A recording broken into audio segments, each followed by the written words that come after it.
वो बड़े बड़े वाले बब्बर शेर याद हैं, मेक इन इंडिया वाले। मोदी जी की ऐसी कृपा हुई कि बेचारे दहाड़ना तो भूल जाइए, मिमिया भी नहीं पा रहे हैं। भारत की फैक्ट्रीज में लगातार उत्पादन घट रहा है। घरों से लेकर फैक्ट्री फ्लोर तक मंदी पूरी तरह से पैर पसार कर पड़ी हुई है। आज बात करेंगे आईआईपी में भारी गिरावट की और इसका जीडीपी पर क्या प्रभाव होएगा।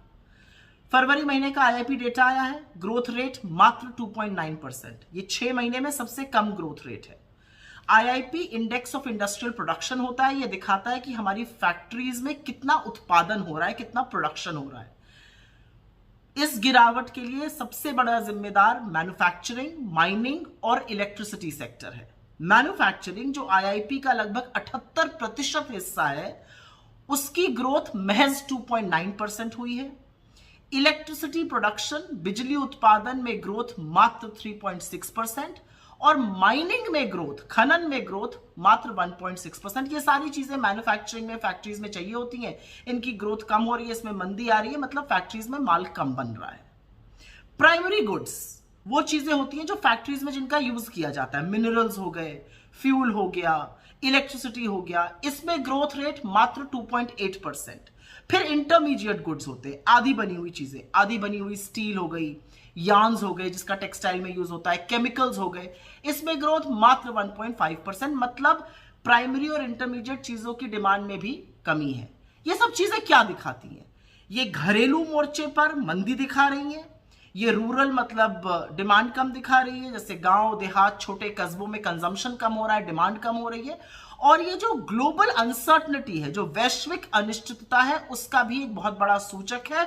उससे ज्यादा बड़ी चिंता यह है कि ये जो ट्रेड वॉर होने वाली है दुनिया में, जो टैरिफ के चलते, उसका इन सब पर और भी बड़ा कुप्रभाव पड़ेगा।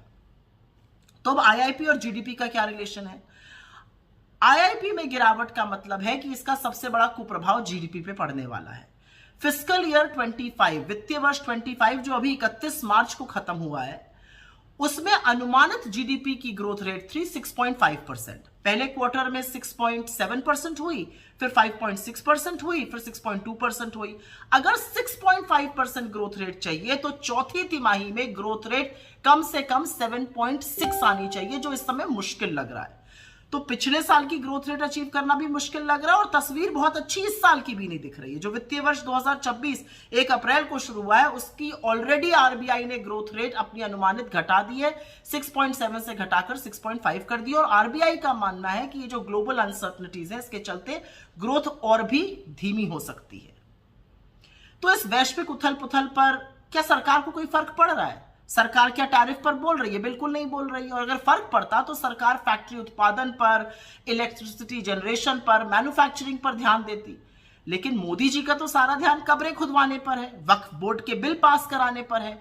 आपका ध्यान हर जगह मुद्दों से हटाकर उस पे लगाने पर है, नहीं तो आप सवाल पूछने लगेगा। लेकिन क्या आप सवाल पूछने के लिए तैयार हैं? क्योंकि आईआईपी का कम होना, जीडीपी का कम होना महज नंबर नहीं है, यह आपकी आमदनी, आपकी आय, आपके रोजगार, आपके बच्चों के भविष्य को तय करेगा। तो सवाल इस बात का है कि क्या आप तैयार हैं सवाल पूछने के लिए?